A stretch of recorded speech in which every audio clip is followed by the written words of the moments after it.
Thanks, Rob, and I'm delighted to welcome our special guest this evening, and welcome to everybody else.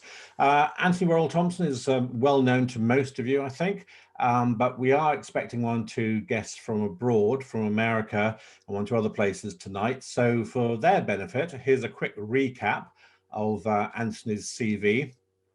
He opened his first restaurant, Menage a Trois, in Knightsbridge in 1981. He subsequently launched several other restaurants, including Whiz and Was in West London and Metro in Jersey.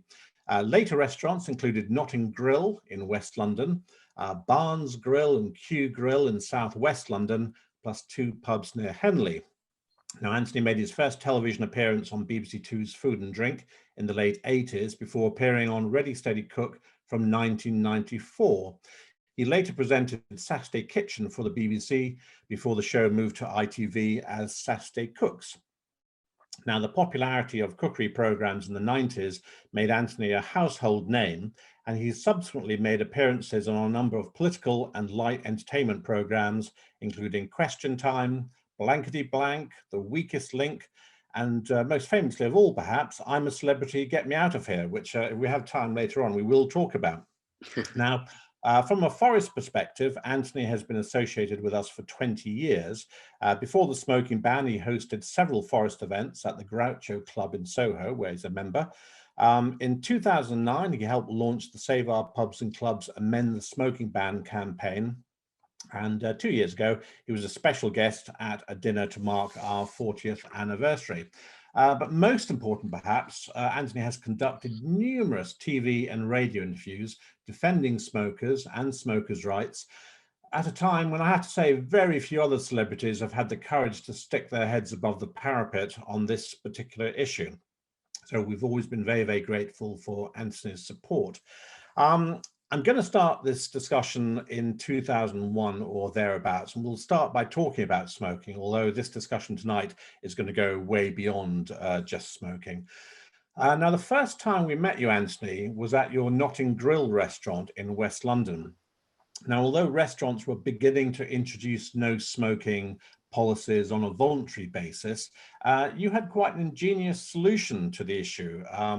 Can you remember what that was and why smokers, as you told us at the time, were quite important to your business? Yeah, I can't quite place it. I think I had a separate area for smokers upstairs, if I remember rightly. That's right. You're on 2 floors, weren't you? Yeah. So we did smoking. There was a terrace upstairs as well.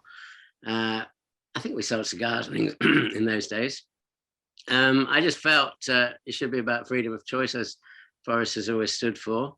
I still believe in freedom of choice, although I'm a regular giver-upper even now. But, you know, we are mollycoddled and nannied by the state on a regular basis, and this seems to be getting worse at the moment.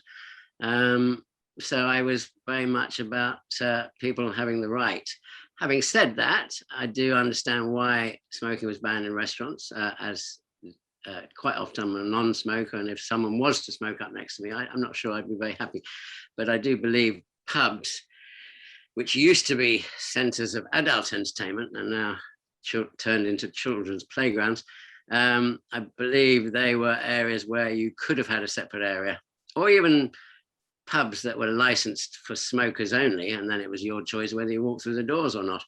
But that argument is unfortunately long gone by the look of it. So we have to suffer what we've got. Yeah.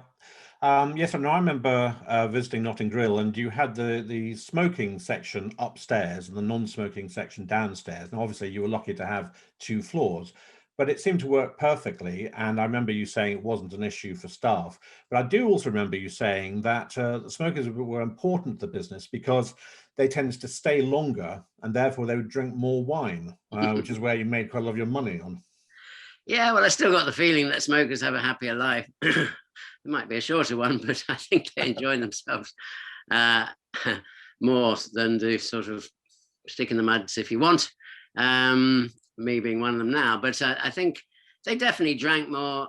They were more relaxed, and I'm generalizing, of course, but you felt that when they were out for an evening, they were out to really sort of celebrate, to have fun, And sometimes you felt some of the others were there just to eat, sort of thing. I mean, I remember you saying to me at the time that there seemed to be a larger proportion of chefs and waiters, people working in the hospitality industry who seemed to smoke. I mean, why do you think that that was? I guess it's the stresses of the job. They still smoke a lot. A lot of my staff smoke. Um, and I felt one off, we said we don't encourage smoking staff, but we are a restaurant that doesn't stop staff smoking. And if you want to work here, please be aware of that. So we were making the staff aware that smoking was something I supported at the time. And I think staff generally, catering staff generally drink a lot and they tend to smoke a lot. And I guess it is probably the stress of the job. And it's that sort of, the fact they're in hospitality, they're sort of looking after people. And they actually, my staff, I encourage primarily to be good people, to be able to talk to the customers rather than just be robots. And I think that's really important in restaurants. We are in the hospitality industry and you're there to look after your customers. Mm-hmm. Now, tell us a bit about your own smoking history, because I must confess, at the start of this meeting, I thought you'd given up some years ago, but you're still struggling to quit from the sound of it. I go through phases, yes. Some of it is, I don't get that stressed. Some of it is, we lost a dog, 2 dogs actually. I mean, not at the same time, but those little incidents like that can just spark it off. I might have had a major row with a wife, and that tends to spark it off. I think little moments, and then it is difficult to get off it. I took to vaping for a short period of time. I don't particularly like it. So I ended up wearing patches, which I do think work, but they don't take away that habit of smoking. They take away the need to smoke, but they don't take away the habit. So yes, I'm a petrol giver-upper. At the moment, I'm off on at the moment. Tell me a bit about vaping. I mean, what was it about vaping that you didn't like? Well, it's I don't know how to place it really. It just didn't feel like a cigarette. I had one of those very small ones, and it wasn't like you see now in the traffic where you see these belching smoke coming out of the windows and you think the car's on fire. It was a very subtle one, and it was as close as I could come to having a cigarette. But it's still the sort of flavors. I don't know. As a chef, they just weren't there. Mm-hmm. Yes, because one of the arguments used to be that if you were a chef and a smoker, you couldn't taste the food properly. I mean, is that just complete nonsense, or is there any element of truth in that? They say it. I think if I was a non-smoker, my taste buds would go through the roof if it does affect my taste buds, because I sort of vouch for the flavors of my restaurant.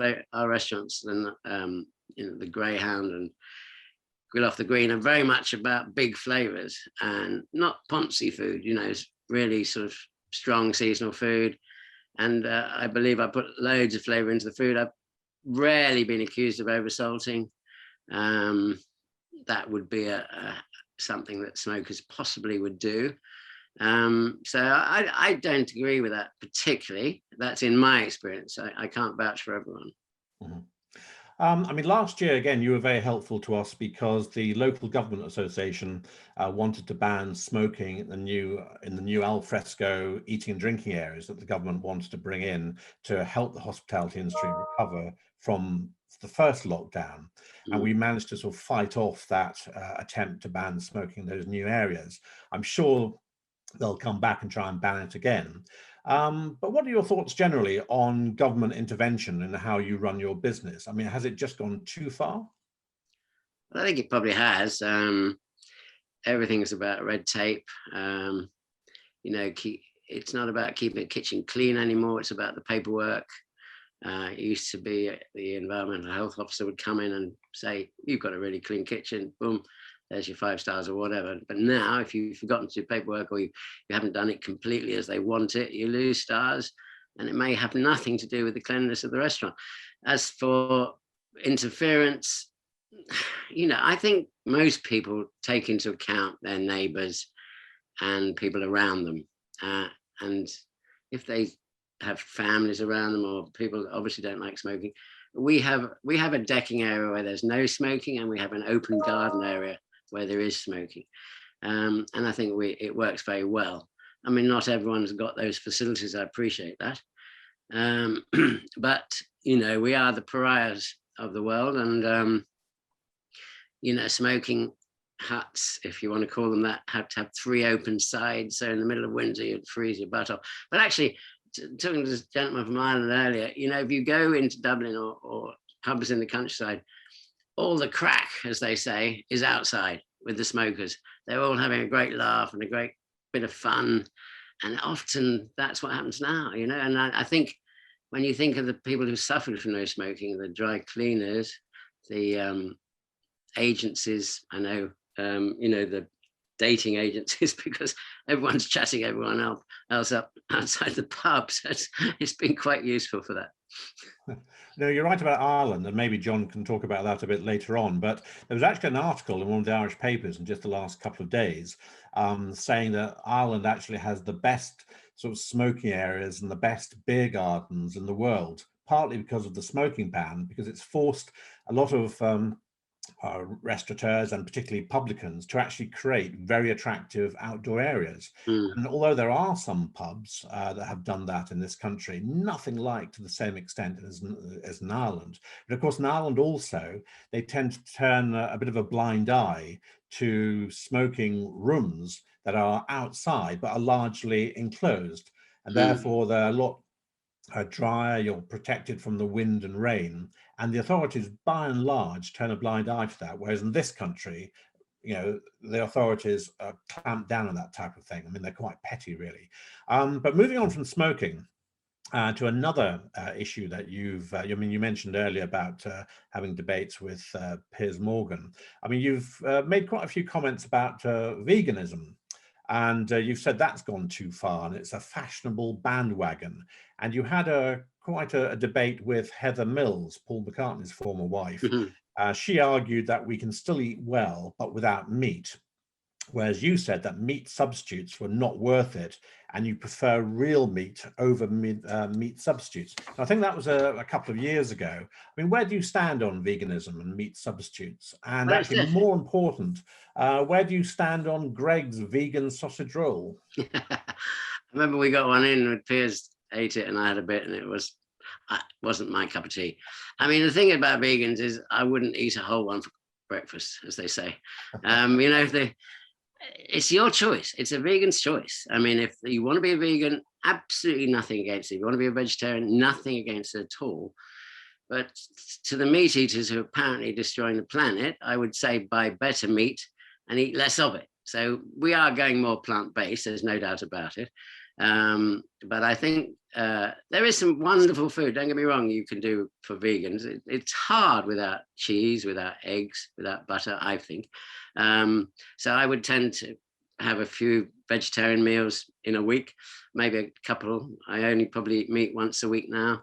I eat a fair bit of fish, but then I've just seen this Seaspiracy program on the television. I thought, well, my wife said I'm never eating fish again. So we're pulled in all directions, really. I think it has to be your choice. It has to be about your health. And I think what I would like to say one day, that pure animal fats would be proved to be actually quite good for you, where these margarine substitute, butter substitutes, we all know are no good for you.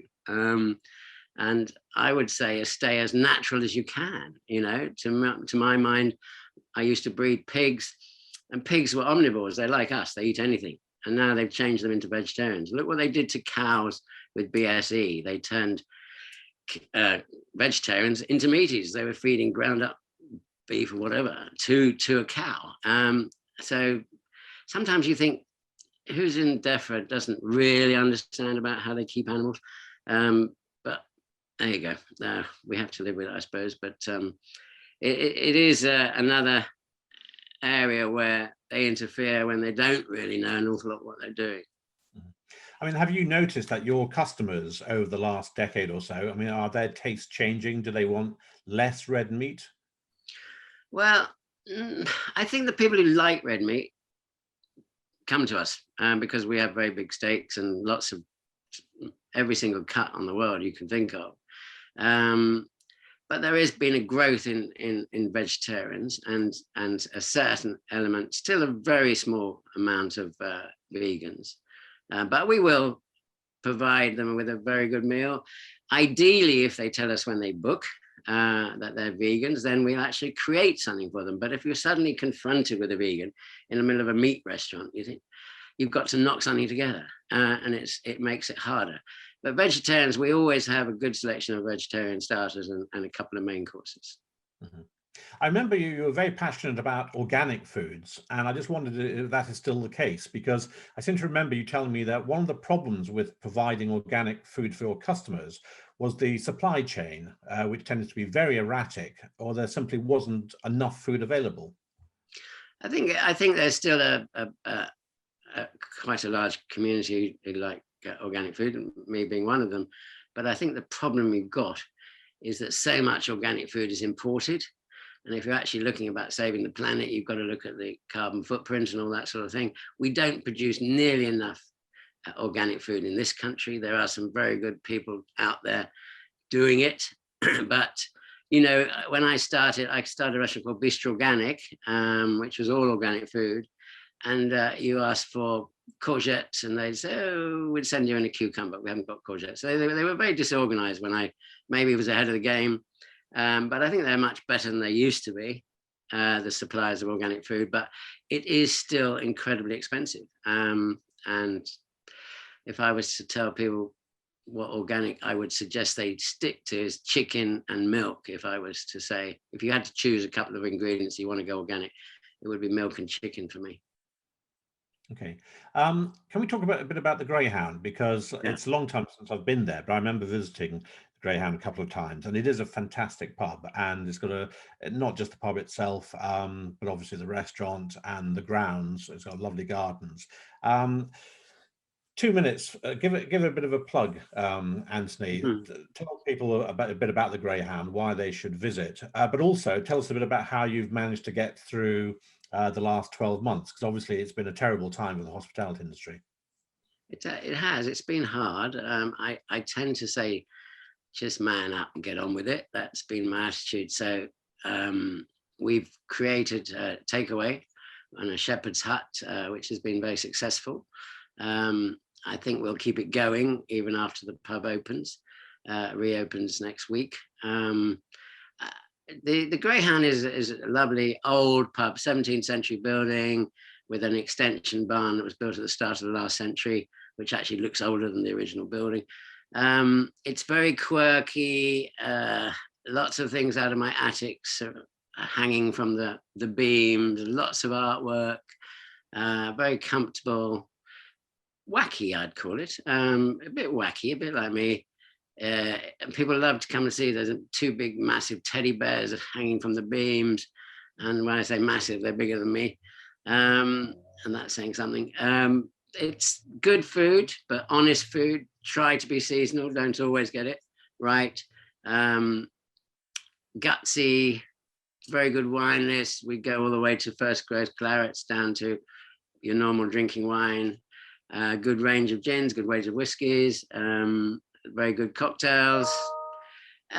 It's not the perfect pub by any means. I mean, I've got wonderful staff, front of house staff and back of house staff. I've got a great manager called Josh, and my son is the assistant manager. He's sort of starting his career in catering. And my wife, of course, a brilliant front of house lady. She makes everyone feel welcome. I think that's the key. Our slogan is food, wine, and happiness. So she is the selling point, in my opinion. I've always said, even as a chef, food is not what it's all about. It's about the whole package. It's about the ambience. It's about whether you play silly music or decent music. It's about the staff being able to talk to you as equals. And I think without my wife, I wouldn't have such a great team on the front, because she trains them. And now Josh has taken over the roles very much as the general manager. And he's got a wacky personality, great fun.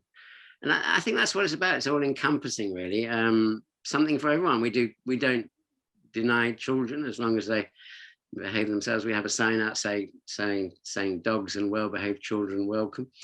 I can't stand kids running around disrupting other people's meals. But generally our kids are very well behaved. And that's all I can say, really. I mean, it's just a lovely pub. Not trying to be in any guidebooks. We've hardly had any reviews in newspapers or anything like that. We work purely on word of mouth, and we've been full for 3 or 4 years now.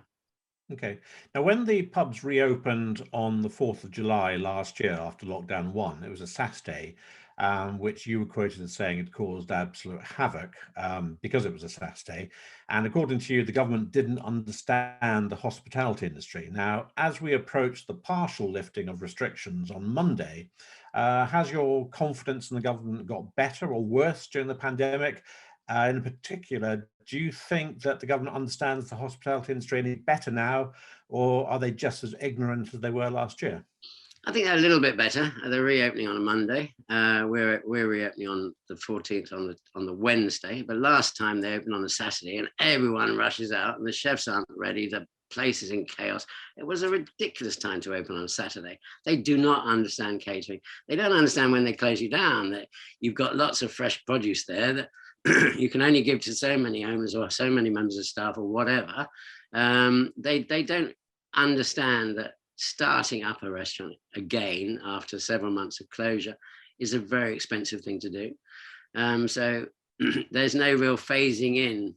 Well, there is some degree this time because we're only allowed the garden, so you will have time to get ready for the following month. But I think that it's not just us. I mean, it's everything. It's the music industry. They don't understand an awful lot about the sort of entertainment industry, if you want to call it that.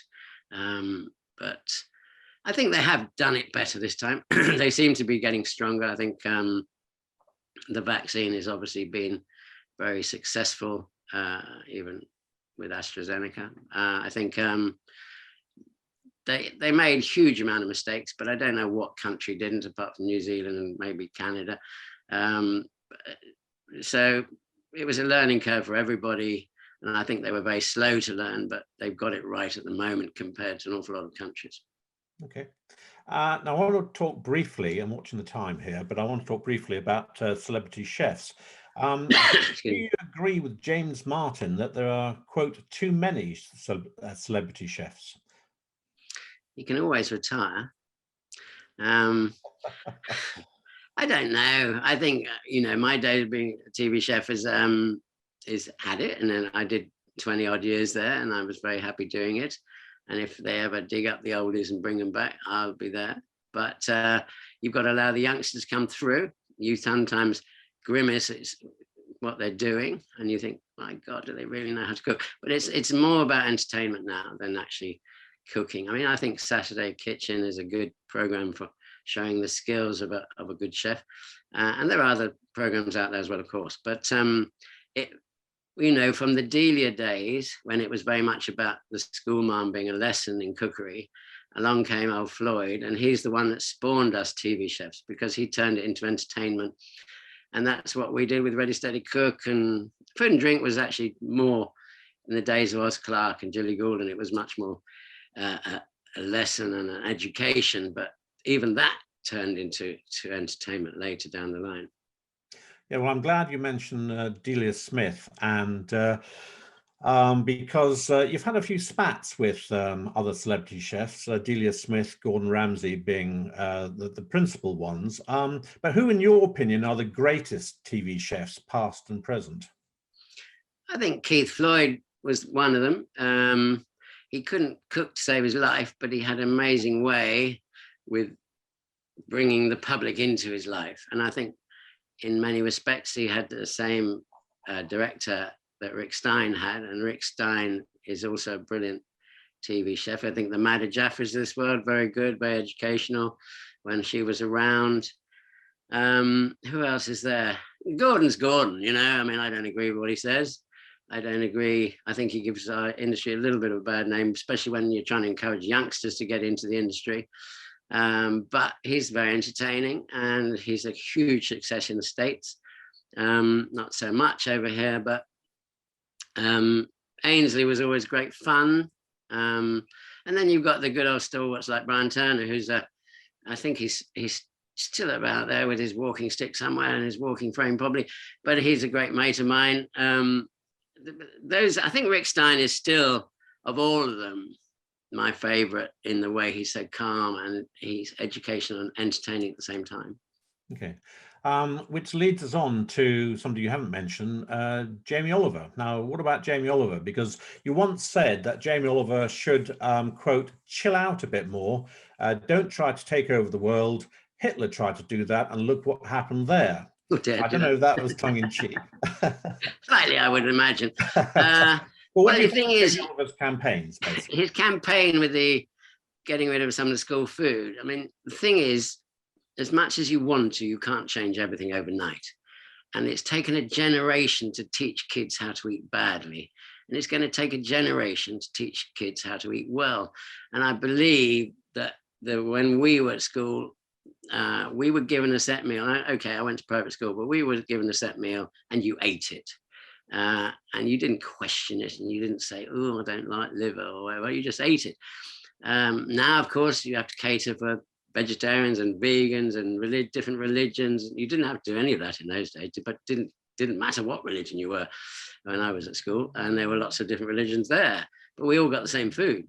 So I think the big problem with children today, I've slightly gone off tangent here, but the big problem of kids, they get too much choice. You know, I worked in a West Indian school, based West Indian school in West London. We did a program there, and I had this amazing array of salads and beautiful vegetables and things like that. And what were the kids eating? They ate the chicken and the chips. And I said, what happens to the rest of it? It goes in the bin. So that's what happens. We're wasting so much food. That's another of my campaigns. I hate waste. You know, we at home, we waste a third of the food we eat because we're so worried about sell-by dates and this and that, that it all goes in the bin. So there's an awful lot of educating to do. And I think that's got to start at a very early age. I would like to give free school meals from age 4, just the first group, the next group that goes to school in next September, give them all free meals. And the following year, give them free meals. And now you've got 2 years having free meals and so on and so forth. And maybe stop at 16 or whatever. But I do believe the way forward is to tell kids what they should be eating rather than offering kids a choice. Okay. And just one other thing on the Jamie Oliver front, because he currently wants the government to ban all online adverts for foods high in sugar, fat and salt. So I just wondered whether, you would agree with that or you think that's pretty pointless. He's got a good reasoning behind it. Excuse me. I think the way to do it is to tax what I call unnecessary food. So look at all the essential ingredients you need to cook at home. Look at the essentials you need and leave the VAT off that. But when you're looking at your Doritos and your dips and your ready meals and this sort of thing, where you're making the people at home lazy, tax those. Get some VAT. You're going to lose VAT, excuse me, VAT on petrol soon. So we're going to need to raise the revenue from somewhere. So I personally think unnecessary foods should be taxed, where all the work's been taken out of it for you, but everything fresh, no tax. But that's my feeling. I don't know whether it'll ever happen, but you've got to. I don't know if it's still happening, but you've got a stupid thing where ordinary orange juice made from a sort of diluted from a solution, there's no VAT. Yeah, if you go and buy a jar of fresh orange juice, there is VAT. So what's that about? Okay. Now, again, I'm looking at the time. I'll just ask one more question.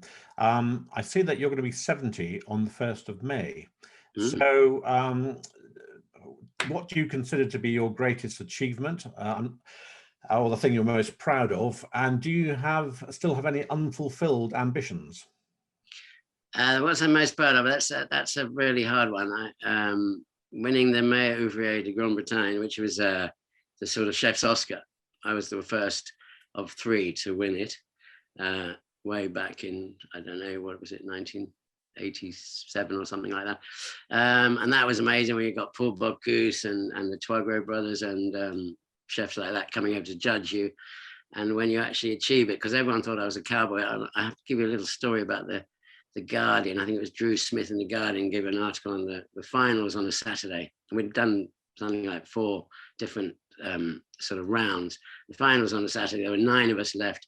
We had the Connaught, the Gavroche, the Waterside, the Berkeley, and then there was me and Gary Rhodes, bless him. And they said, well, hasn't Antony Worrall Thompson done so well to get to the final?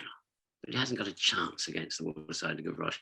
And when I won it, we had the event dinner in the evening, and the most embarrassing part of my life, I just put my finger up to the crowd as I got up to get my award. And I thought, to me, that was like the village football club winning the cup final. I was so underestimated, and suddenly people started taking you seriously just because of a silly award. I mean, it was a great award, but it was just an award. People should come and eat my food and say, wow, he can cook, or maybe they don't like me cooking, but whatever. But that was probably the greatest culinary achievement. I think probably owning 30 odd restaurants at one stage in my life was quite an achievement. Writing the first sort of British cookbook that was from a chef, I suppose. I mean, Philip Harbin many years ago wrote a cookbook, and he was a chef, but apart from that, it was all domestic cooks. But I wrote the Small and Beautiful cookbook in 1984, and I was ahead of the game on British chefs writing. So that was pretty good. What have I got to do? I just love work. I mean, I love cooking. I was like in the kitchen at 6 this morning. I just love it. So, and since I've sort of faded away a bit with the television, I've been getting back into the kitchen in the Greyhound, and actually getting stuck in there. And really, if there's a TV chef who's still cooking, I'm definitely the one. And I thoroughly enjoy it. And my wife's trying to slow me down, but I don't know how to slow down. I find it quite hard to relax. I read quite a bit, but most of my books I'm reading are cookbooks. I've got 8,000 cookbooks, of which I may only have one decent recipe out of each book, but I learn from that. And I'm always learning. I tell my chefs now, learn. That's all you can do. Taste your food, taste it again, and make sure you're happy with it. So yeah, there's things to do. I want to travel a lot more. There's still a few parts of the world I haven't seen. And I need to give my wife and family a bit more time. There's no doubt about that.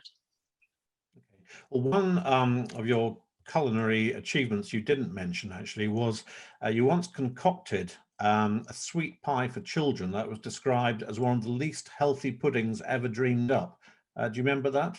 Yes, it was I think it was a Snickers pie, and I think it was 1,200 calories a slice, and I was castigated left, right, and centre. I said, well, they don't eat this every day of the week. When it's their birthday or whatever, let them have a treat. Doesn't matter. They can go for a run or get in the garden on the trampoline. It doesn't matter. Kids need to be allowed to be kids. And too often, I mean, on the one hand, I'm saying you've got to educate them earlier, but they still need their treats. And that's really important. Okay, that's a great way to end. Over to you, Rob. Okay, thanks very much. I'm going to give you chaps a rest. And yes, so lots to talk about there, lots of questions you might have. So if you would like to ask Antony a question or make a point yourself, just go to participants, which is a button down at the bottom on most people's computers. And if you open up that box, you'll see a little button that says raise hand, or if you're on a Mac, I think, if you go to reactions, you might be able to press raise hands through that button, and a little blue hand will appear next to your name. I see some people are already with the program. That's excellent. So if you, I'll start with Marcus, if that's okay. Thank you. Yes, hello again, Anthony. Great to hear you talk. And hopefully I might be able to check your pub out next time I'm in London. You mentioned Philip Harbin. I wondered if you thought he was amongst the best. My father certainly does, and he swears by his cookery encyclopedia. You also mentioned Keith Floyd, and I wondered whether you knew him and were friends with him or anything like that. I know he used to spend time in Ireland, for example. And also, I wondered what you thought of Auguste Escoffier. Oh, Escoffier is absolutely, you had to follow. If you wanted to learn the classics, and every chef should know a certain amount of classics and certainly all the basics. So Escoffier is unbeatable. Keith Lloyd became a friend. I was one of the few chefs he actually got on with. He came on Saturday Kitchen a couple of times. He wouldn't go on to anyone else's show. So I was really proud of that. He was a great laugh. You had to catch him before midday to get the best out of him. But, and as for Philip Harbin, I found the book in my mother's cupboard and I learned loads from the age of about 6. I cooked a duck à l'orange at 6 from a duck I caught on the Thames, actually, which probably wouldn't go down that well nowadays. But I had my friend in the canoe feed the duck, and I grabbed it and put it in a bag and put it in the oven. I did take the feathers off. No, it was dead by the time I went in the oven. The feathers were still on. I just chucked a bit of key or orange squash over it and chucked it in the oven. And that was my first duck à l'orange. It was pretty gruesome, I seem to recall, but I'm still here to tell the tale. Fantastic, thank you. Okay, Linda. You may need to unmute yourself. Yeah. Hello. Anthony. Can you hear me? Yes, I can. Oh, good. I'd like to agree with you about there being too much choice for children. Certainly some of the best restaurants I've ever been to have been those that have a menu and you don't get any choice, and they turn out to be some of the best. I wondered, when you were talking about chefs, and I wondered what you thought about Robert Carrier, because he's my, apart from yourself, obviously, all-time best for recipes. I find that none of his ever go wrong. And I'd also like to know where your Greyhound pub is. Okay. Well, actually, Robert Carrier was omitted from my list by mistake because I did think an awful lot of him. I did a stint in his restaurant in Islington and a stint in his Hintlesham Hall, was it? Something like that in Suffolk. And I did a couple of shows with him. He was very good and he had a certain flair, definitely, a bit like the Galloping Gourmet in different ways. But no, excellent cook, and some of his books are still in my library and I still refer back to them. So bless him, he was a great character. As for the Greyhound, it's in Rotherfield Peppard near Henley-on-Thames. I'm sure maybe Simon will put a link up or something, or a phone number or address, but it's very close to Henley-on, about 4 miles outside Henley-on-Thames. Excellent, great, thank you very much. Yeah. Liz, do you want to have news? Have I done it? Yeah, Hi. you've done it. Well done. Hello. Hello. Hello. How are you? I'm very well. Just to sort of take it away from specifically food, more towards the restaurant business and the entertainment, hospitality in general. At the moment, we are being told that the dreaded COVID passes will not be required for pubs and restaurants. I don't particularly believe a word that comes out of the man's mouth. Do you feel that they would, the lack of passes would be something that would put people off coming? Or do you think that if indeed things do go the other way, which I think they will, that it would actually be the other way around, that you will lose people who, don't wish to have to sort of show passes? And overall, what kind of an impact do you think this is going to, how many people do you reckon is going to survive this last 12 months? Well, it's an interesting question because I'm toying it with myself at the moment. The way we had it before, we took everyone's temperature and the staff wore the snoods, which I've got here, and they kept their distance and everyone was happy. We had no tracing to our restaurant of any COVID. I can understand people feeling a bit vulnerable at big venues, football matches, concerts, whatever, theatres where you're sitting close, very close to everyone, cinemas. But as for restaurants, I feel you've got to make your own choice and you've got to take responsibility for your own lives. And I think an awful lot of our customers will have had the vaccine, and quite a lot of them will have had the second vaccine. And I think I'm not one who wants compulsory vaccines, but I do believe the more people have vaccine, the safer we'll all feel, unless Brazil comes over here. But it's a tricky one because I still haven't made my mind up fully. I do think it would put off some people, especially the group which we're trying to encourage more youngsters, you know, who appreciate food. But I don't think it would put off that many people. So we're not quite sure yet. It's going to be a suck it and see, really. Yeah, absolutely. I mean, who knows? In June, they're saying we're back to normal. So does that mean nobody has to wear masks? Does that mean the tables are close together again? I don't know. We haven't exactly been told yet. All right, thank you. Okay. Tricky one. I've got Stephen, and I've got a question from the chat as well. So Stephen, if you could unmute.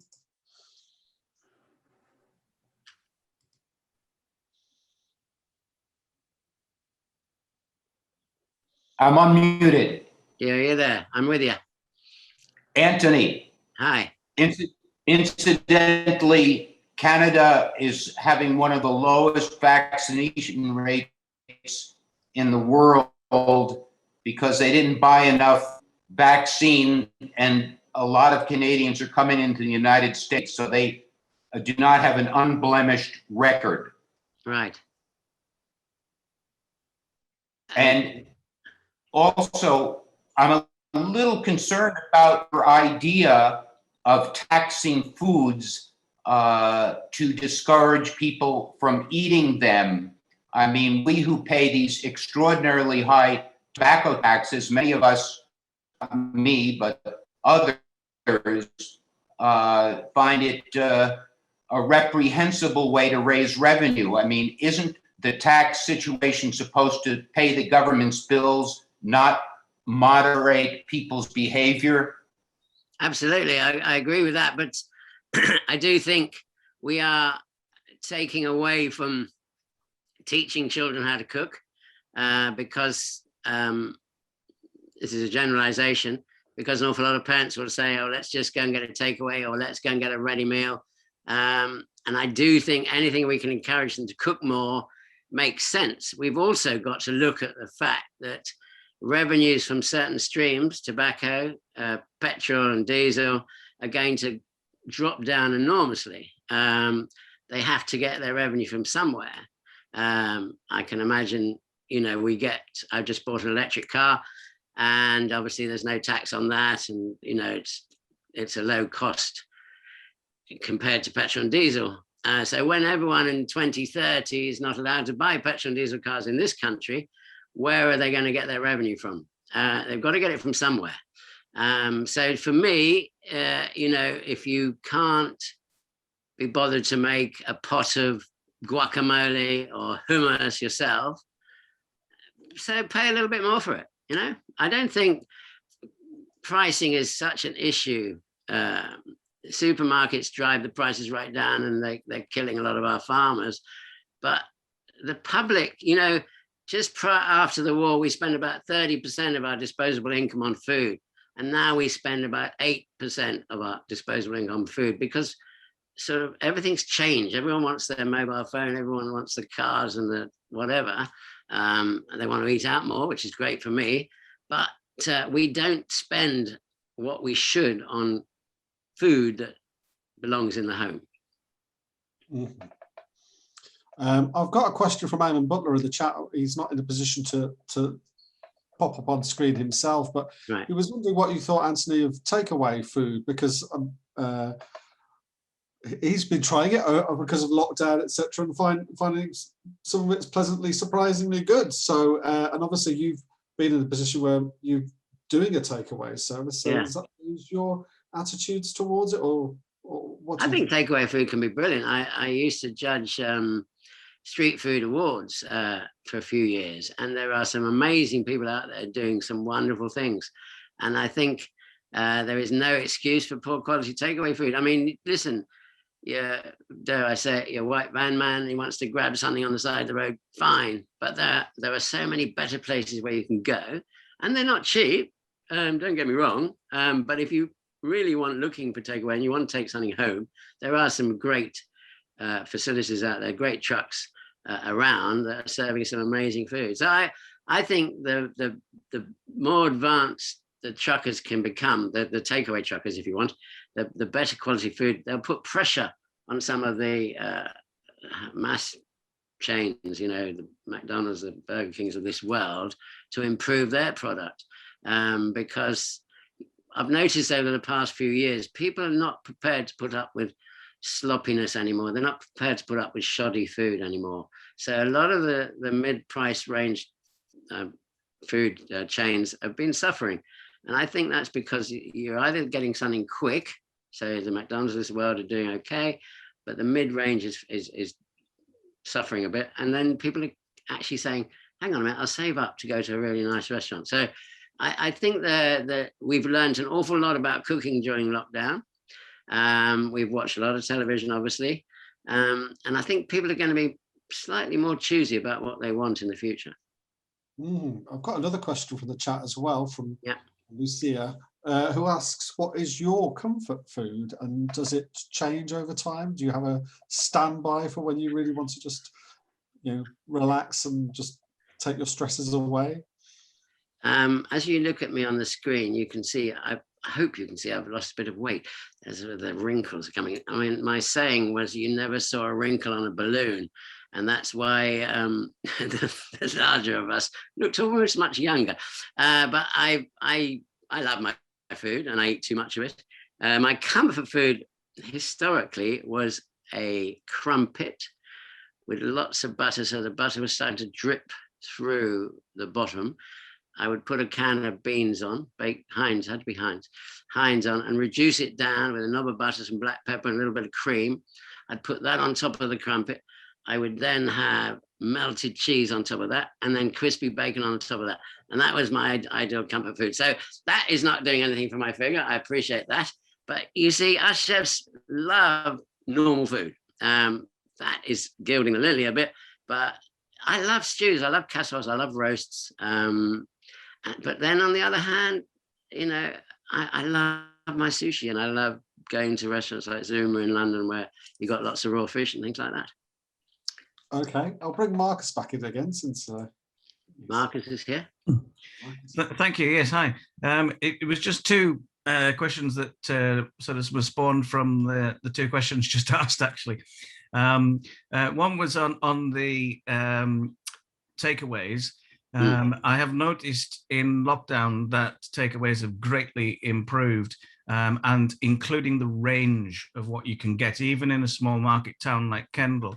So one of our local taxi firms set up a one delivery service, and you can even get food from the famous Pig pub at Windermere on that, and that kind of thing. Our local excellent Thai restaurant has joined it as well, and I'm hoping many of these things continue. But also the other thing that I've been doing in lockdown is buying Rick Stein's Stein at home, where you cook, but it's pre-prepared for you. Food boxes, which are an excellent idea. So I wondered if you were wanting to go into that yourself as well, or have done, and would continue it after lockdown. And the other thing that I forgot what it was now. Oh yes, because someone asked what your favorite comfort food was. What's your favorite restaurant meal? That's interesting. I'll take the restaurant meal first because that's quick.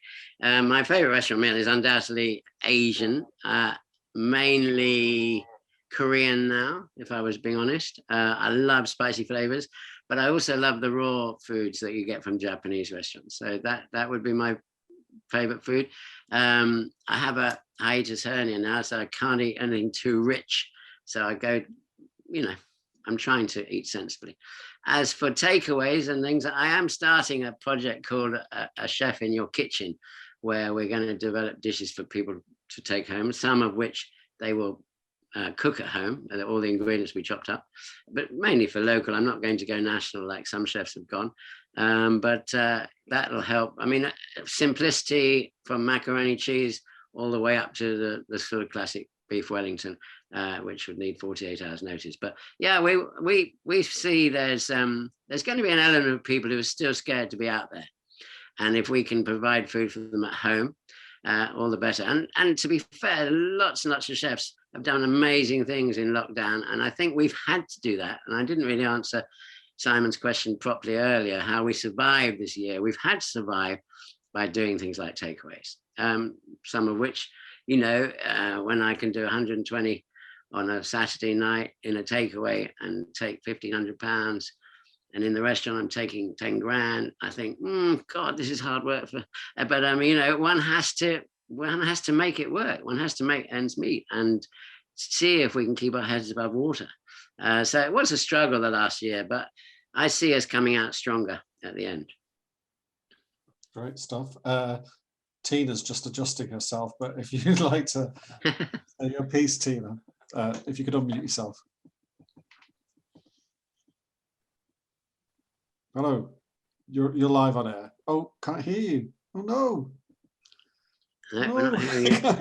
I'll come back to you in a minute, Tina, see if you can work your microphone out. I wanted to ask you about, because I used to work in pubs and restaurants, and when we were talking about smoking amongst the staff, it reminded me of reading Anthony Bourdain's Kitchen Confidential, and there seems, and also my own experience of, the sort of slightly night owly kind of people that end up working in that trade. I don't know, maybe your staff just like kind of finish cleaning up and everybody goes home, whatever, but there was definitely a sense of people, but I was working in the trade before the smoking ban, and people would just sit down once all the work was done at the bar, or have a smoke and sit there drinking for at least an hour afterwards to wind down.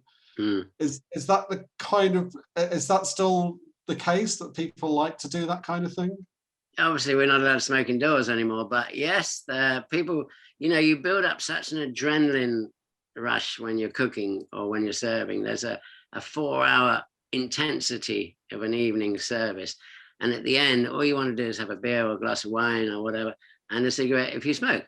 Obviously the smokers would have to go outside, and we have a smoking area for the staff, but yeah, that is true. There's still very much gosh, thank goodness that's over. It was hard work, but everyone was happy. Now we can be happy ourselves, and there's a certain amount of winding down, and I think that's why chefs get into trouble, because they often go to nightclubs or late bars and then drag themselves into the kitchen at 8 o'clock in the morning the next day, looking worse for wear. I mean, that's the nature of our industry. I mean, it is like, my father was an actor and my mother was an actress, and my father always said, he threw up, excuse my French, before most performances, because he had such a rush of adrenaline and the butterflies going in his stomach. But he said, unless you're nervous, you can't give a good performance. So I always say to my chefs, it's like the curtain goes up. You've got to be ready and you've got to give your best. Right. Okay, I'm going to give Tina one more chance. Can you make it work? Unmute yourself. Can you hear me? Yes, I can just about hear you. It's very quiet. Okay, let me try and turn the volume up. I was going to type it. I grew up in Malta for 10 years of my life, from the age of 9 to 19. And I've had to cook everything from scratch. Can you hear me? Yeah, just about. But so I'm a keen cook, and I used to love watching you on TV, Anthony. Thank you. But I taught my sons how to cook, and they're 25 and 29 at the moment. And they love cooking as well, because I gave them, I made them, not made them, you can't make anybody do anything, but they embraced the fact that they were eating fresh food all the time. And when you were talking about organic food, I find that when I've bought organic fresh food, like vegetables and fruit, it goes off within a day or two. It does. I would always say, this is another of my messages I would like to get out to the public, is buy food when you need it, not for the week shop or the fortnightly shop. Yes, go and buy your dry stores and your loo rolls and all this and your tins, if you want tins, ahead of time. But when you want fresh food, try and buy it at the time you want to eat it, because so much of our food gets chucked away. And I think it's admirable what you've done for your children. I've tried to do the same for my children. They're both very good cooks, the two I've got in this country. Billy, my daughter's much healthier, but my son is much more adventurous, and he's cooking. And they're both great cooks, and I'm so pleased they're going to go out into this world knowing how to cook, because it is such a draw to your partner. If you can cook, your quid's in straight away. So I fully appreciate what you've done, and cooking from scratch to me It does take a bit longer, of course it does, but to me it's worth it, and you feel a certain element of pride once you've done it and produced a dish, and you think, I did that, and that it's so good. I mean, you only have to build up a small repertoire and then just build on it, and you'll end up with a great repertoire of different dishes you can do for your family or your friends.